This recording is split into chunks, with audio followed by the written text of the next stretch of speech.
Hello guys, good morning. Ito na yung ating mga manok. Ito yung maliliit, mga isang linggo na.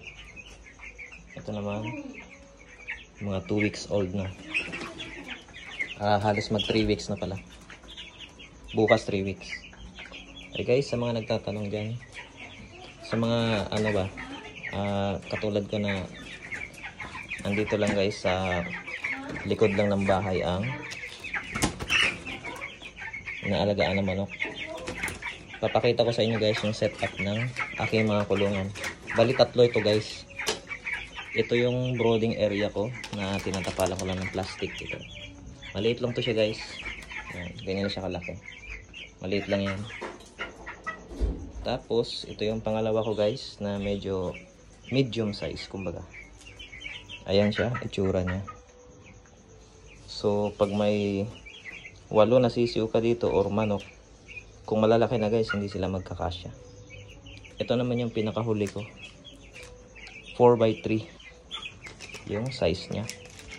Ayan pala siya itsura guys sa palayuan. Nilagyan ko lang yan siya ng mga ano, kasi pag umulan mababasa dito na part na to. Nilagyan ko lang yun ng plastic. Tapos naglagay na rin pala ako ng trapal para pag lumakas yung ulan, bababa ko lang yan guys. Tapos ang setup pala ng ating ano halang dumi, nilagyan ko lang yan guys ng semento, ganyan, semento din dito para diretso doon sa drainage. So araw-araw yan guys, ito araw-araw yan guys, linis. Hindi lang araw-araw guys, parang 2 to 3 times a day ang linis nito guys. So maliit lang yung area guys, ayan lang siya kalaki, sobrang liit lang na ito, pero kaya kong mag-alaga ng 30 ka manok guys nang sabay. So ito ngayon bali 30 to sila, pero kung tutuusin guys sobra to, kasi ang standard na itong kulungan na to is 12 piraso lang, siguro sagad 15, kaso nag 18 to ngayon guys kasi naparami yung bili ko.